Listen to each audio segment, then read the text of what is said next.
Señores, hay dos cosas.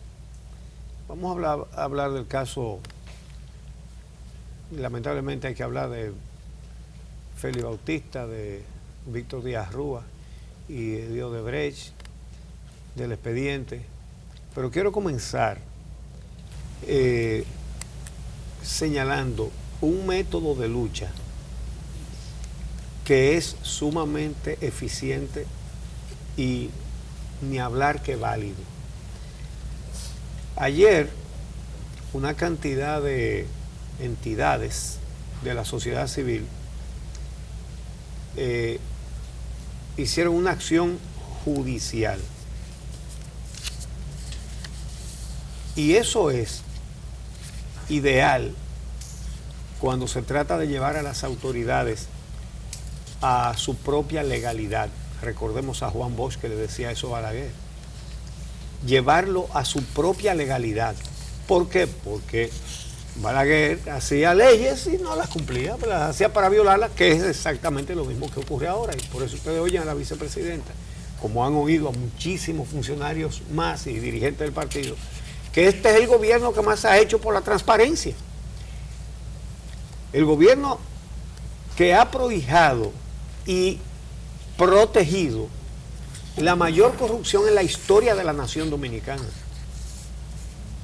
Los gobiernos del PLD. Cuando digo me refiero a los del PLD.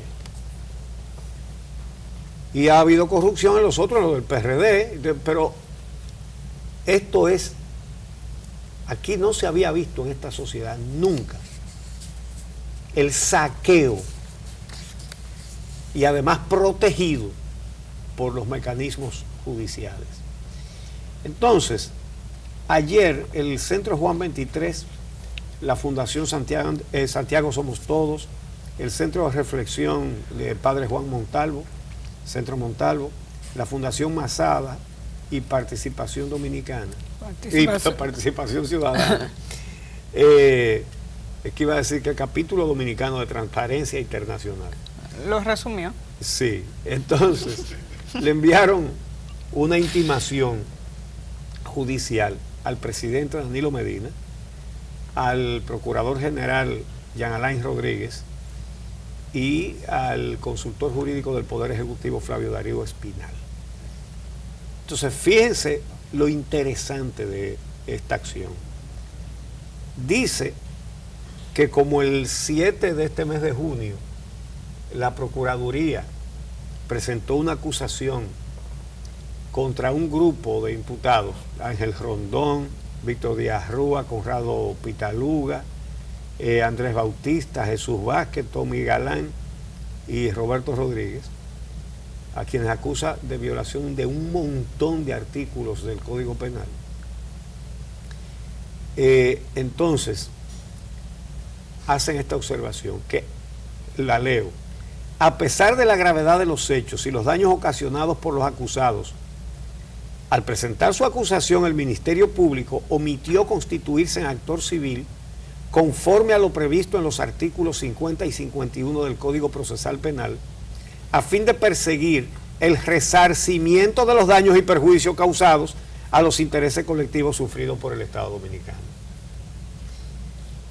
Y también solicitan que se disponga que el Estado proceda a constituirse en parte civil en este proceso penal, a fin de reclamar las correspondientes indemnizaciones de forma solidaria en contra de los hoy acusados, y que de conformidad con el artículo 373 del Código Procesal Penal, el Estado designe 2 abogados particulares de alto nivel profesional y probada honorabilidad e imparcialidad partidaria como acusadores adjuntos de este caso, para que junto a los miembros designados por el Ministerio Público se encarguen de sustentar, revisar, profundizar, completar tanto la acusación penal como las reclamaciones civiles que el Estado debe exigir a los acusados.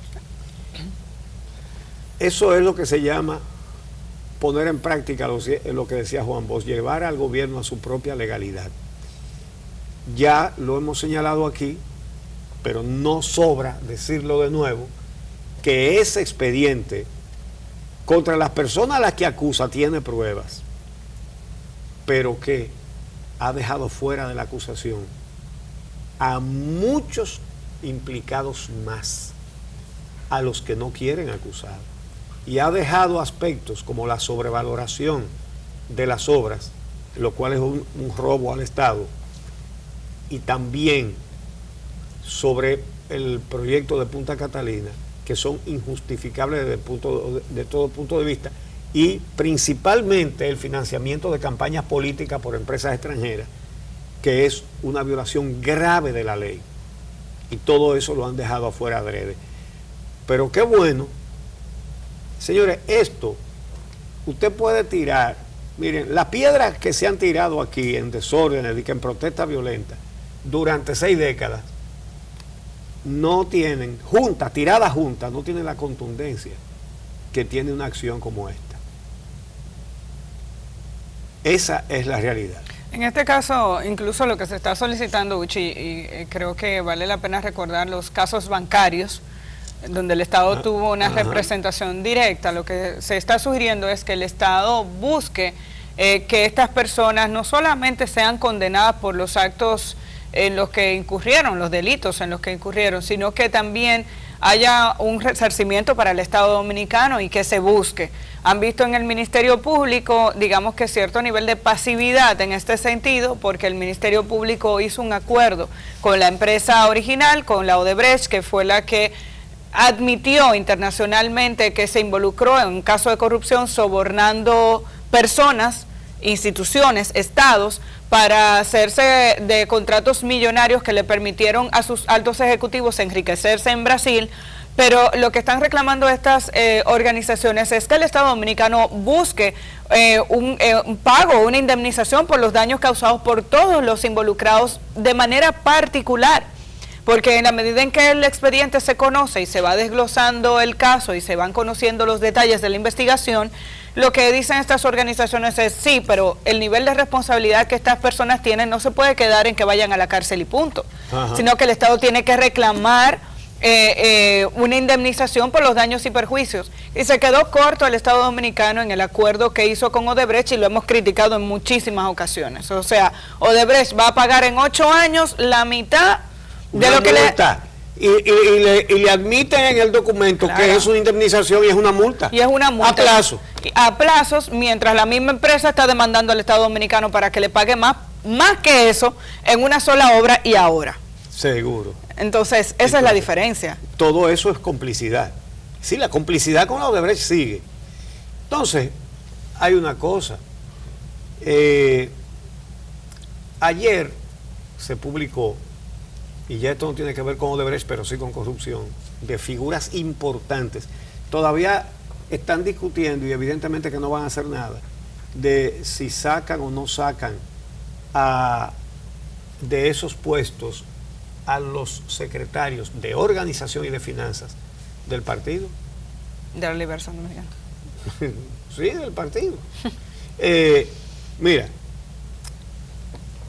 ayer publicó el diario digital Acento el facsímil de un documento del Departamento de Tesoro de los Estados Unidos,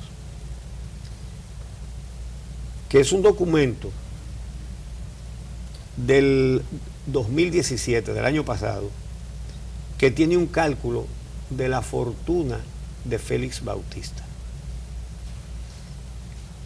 Aquí hemos hablado muchas veces de 27.000 millones porque fue la certificación de la Superintendencia de Bancos que se presentó en el juicio cuando Domínguez Brito lo sometió por corrupción y del cual le dieron archivo definitivo.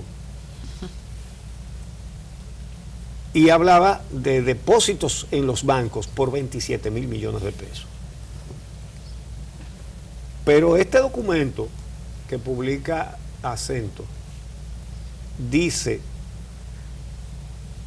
que los caudales que tiene Félix Bautista llegan a 1.800 millones de dólares, 1.8 billones de dólares, billones, que calculado por el Departamento de Tesoro de los Estados Unidos a la tasa del 2015, que estaba 47 por 1,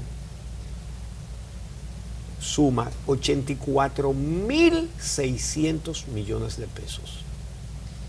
Félix Bautista, lo hemos dicho muchas veces, pero miren, ese que está en pantalla, ese es el documento que publica Acento, que es un documento oficial de los Estados Unidos. Hemos señalado el hecho de que, como se señaló en aquel juicio del cual lo blindaron con un archivo en la Suprema Corte, que él declaró cuando entró como funcionario público que todos sus bienes tenían un valor de 547,000 pesos. Era un hombre muy pobre. Si usted calcula que lo que tenía el valor de esos 547,000 pesos, había hasta una vivienda que era de él y valía mucho menos que 500,000 pesos. Tenía poquitas cosas. Y resulta que hoy, después de pasar por la administración del Estado, tiene 84.600 millones de pesos. Señores, es que y le quiero hacer a uno le da trabajo imaginárselo, porque los ceros que hay ahí después de ese 84,000 son muchos. Son 84.600 millones de pesos. Pero figúrese usted 1.000.000 de pesos, después figúrese 100, después figúrese 1.000 y después figúrese 84.000 millones de pesos. Pero usted se está quedando corto. Pongan el gráfico nuevamente, por favor, Jenny. Ese cálculo es al año 2010. Sí, estamos en el año 2018. Yo dije ese cálculo es al 2010, que además muestra lo que usted indicaba, que en el 96, cuando entró a la administración pública, tenía 547,000 pesos, que era el equivalente a $39,000. Y al 2010, al corte del 2010, han pasado 8 años, pasó lo de Haití, ya fue administrador de la OISOE, tuvo todos los conflictos aquí en República Dominicana. O sea, del 2010 para acá ha llovido mucho. A esa fecha eran, ¿cómo se dice en dólares eso? Porque 1 billón son 1.000 millones. Sí, en Estados Unidos. En Europa 1 billón es 1.000.000 de millones. Entonces, pero en Estados Unidos 1 billón es 1.000 millones. 1.800.000. 1.8 billones de dólares. Al 2010. Quería destacar eso porque ya estamos en el 2018. Acá, Donald Trump tendrá 1.8 billones. No, pero la facilidad, además, es el periodo. Estamos hablando de un periodo de 14 años. Sí. Hay un incremento de patrimonio en ese nivel. Un periodo de 14 años. En periodo en el cual lo que él ha hecho es ser servidor del Estado. Sí, ahí es donde se ha enriquecido, no es en otro sitio. Servidor del Estado. Sí. Está comiendo con la cuchara grande. Exacto. Entonces, señores, hacerle eso al partido de Juan Bosch. Entonces, mire,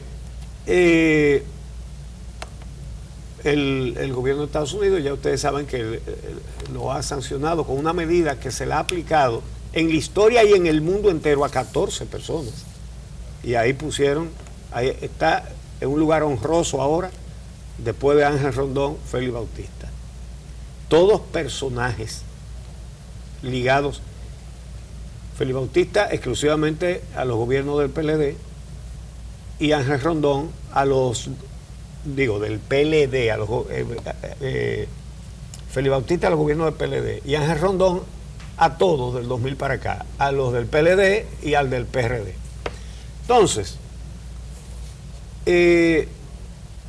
la verdad que con esa cantidad de dinero usted no tiene que pisar los Estados Unidos. Claro, no la tiene fácil. Por ejemplo, aquí seguro que ya le han cerrado todas sus cuentas bancarias porque los bancos trabajan con bancos sucursales, los bancos tienen que interrelacionarse con los otros bancos. Y es un riesgo para cualquier banco dominicano y de cualquier otro lugar admitir cuentas de esa persona, porque entonces eso provocaría que pierda la corresponsalía de bancos en los Estados Unidos. La otra cosa es que le tienen que haber invalidado sus tarjetas de crédito, porque tampoco pueden los bancos arriesgarse a eso.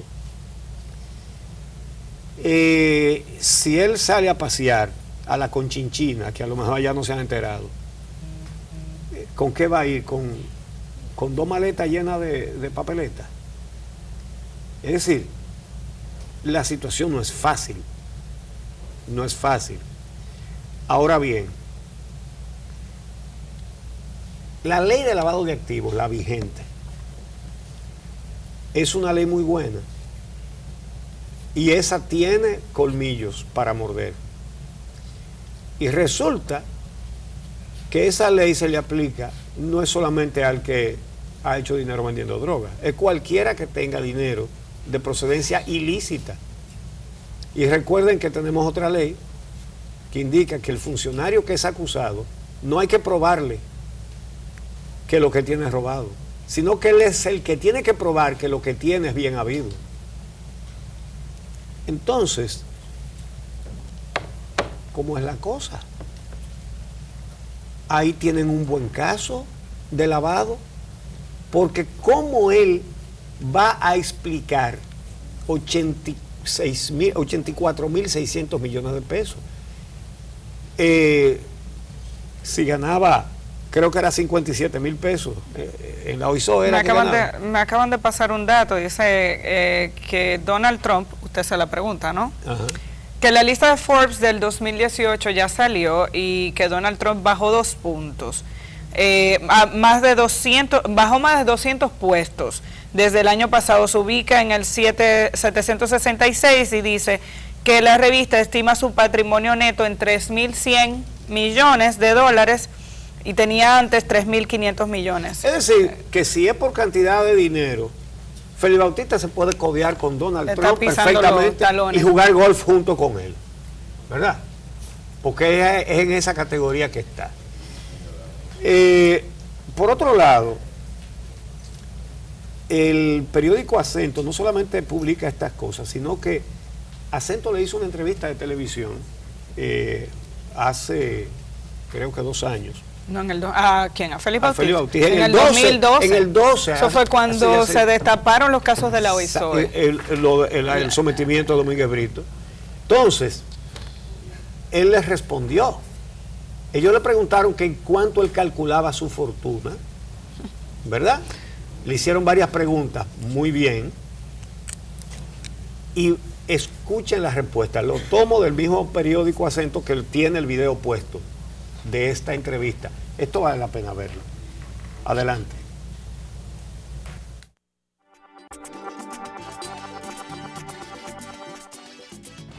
Senador Bautista, usted declaró en el año 1996 que su patrimonio ascendía a 547.000 pesos.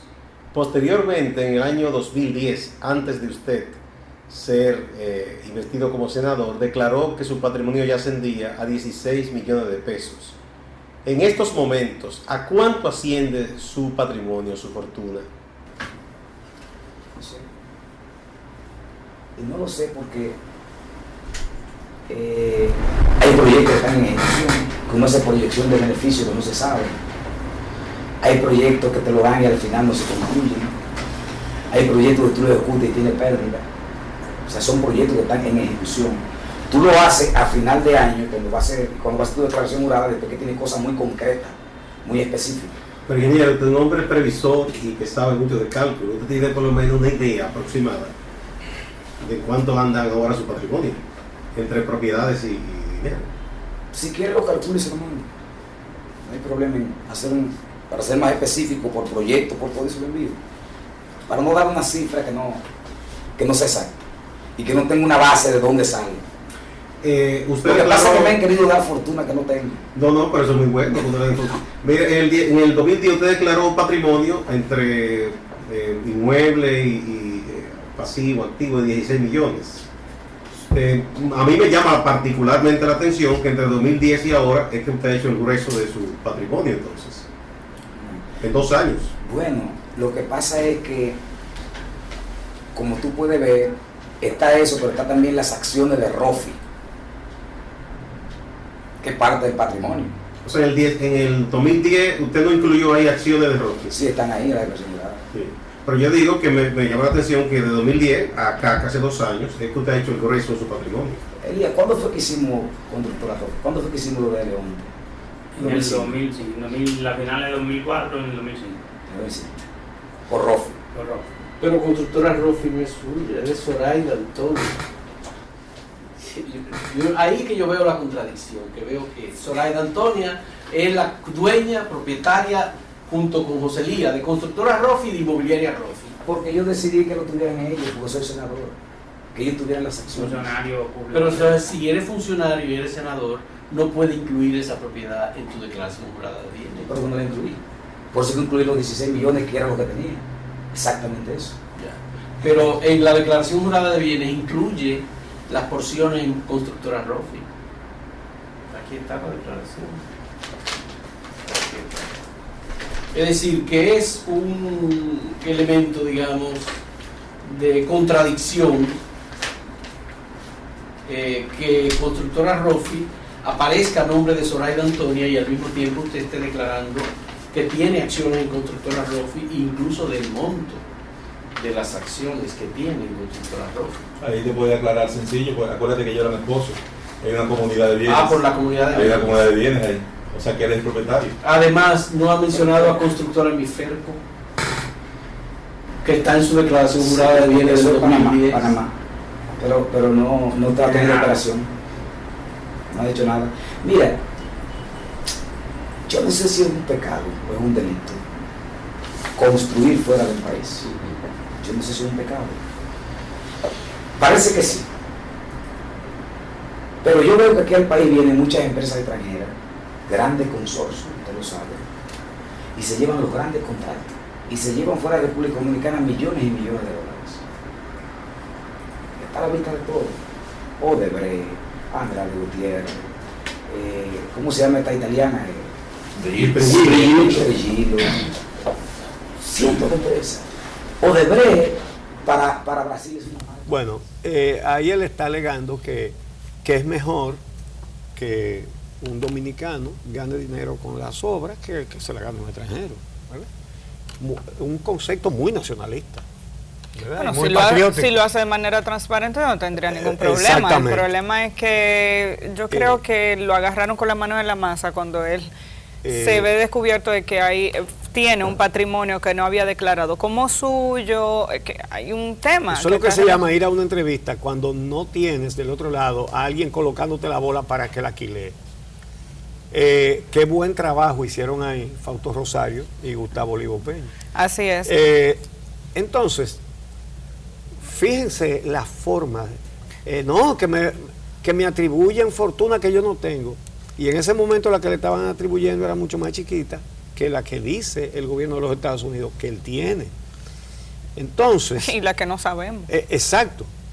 Pero fíjate que él dijo que él no sabía cuánto tenía, pero que si ellos querían, él lo calculaba y se lo enviaba.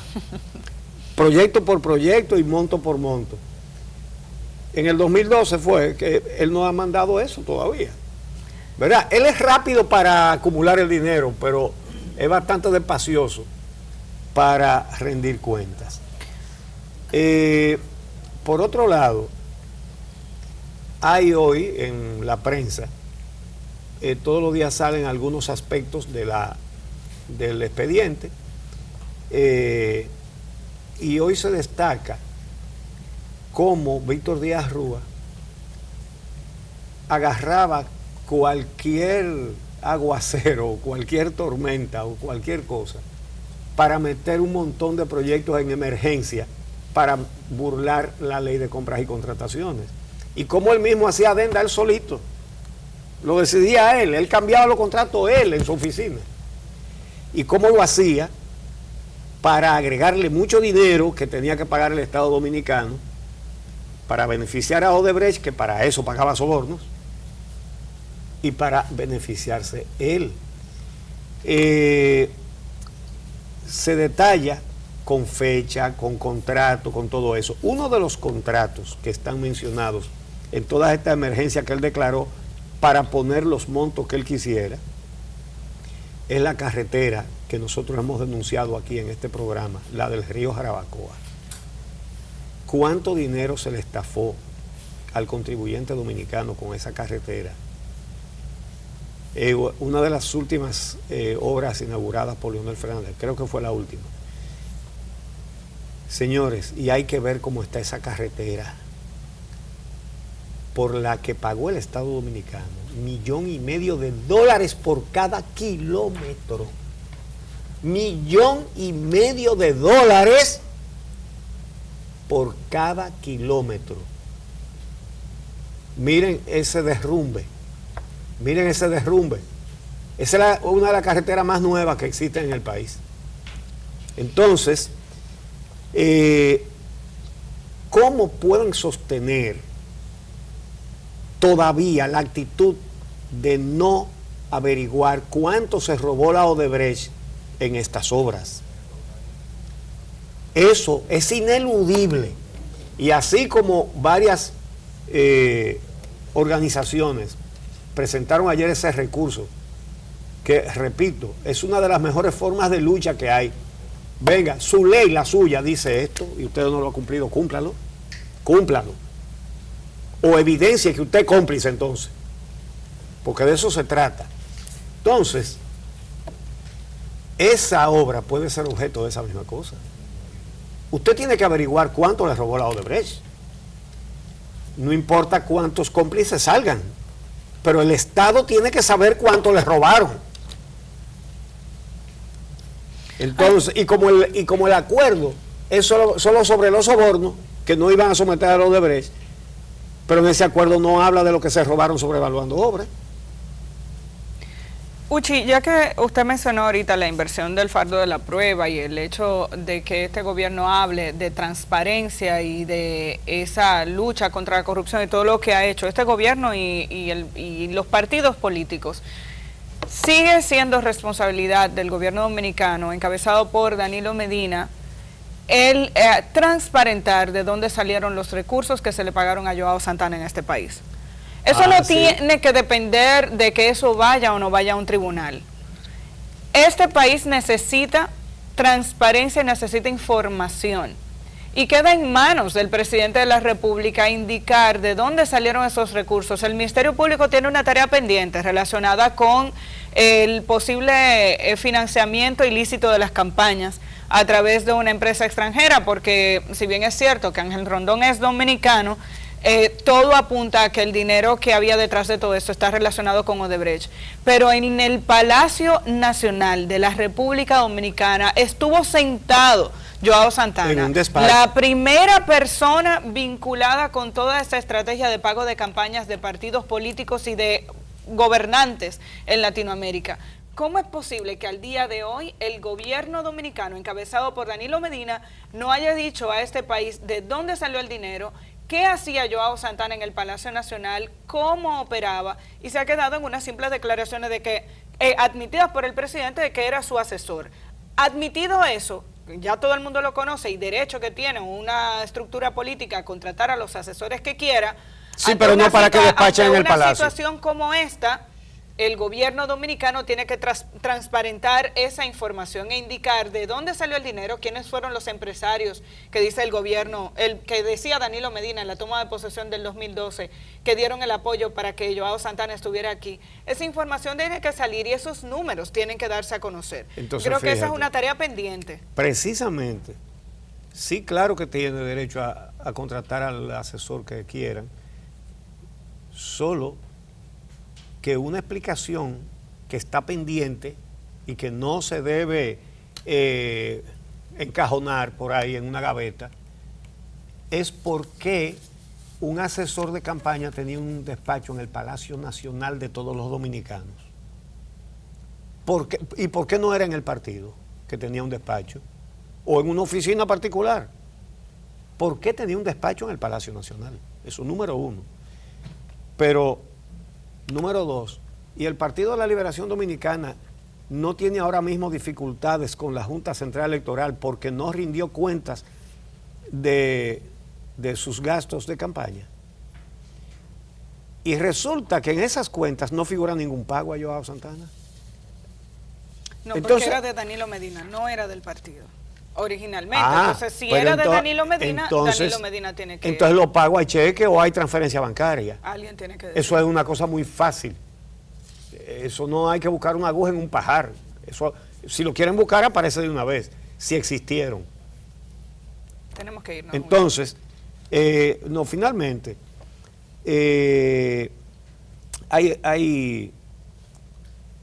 quiero recomendar el editorial de hoy del periódico Hoy, El reclamo de justicia plena, que plantea todas estas cosas con mucho fundamento. No dejen de leerlo, por favor. El reclamo de justicia plena, editorial del periódico Hoy de hoy. Y también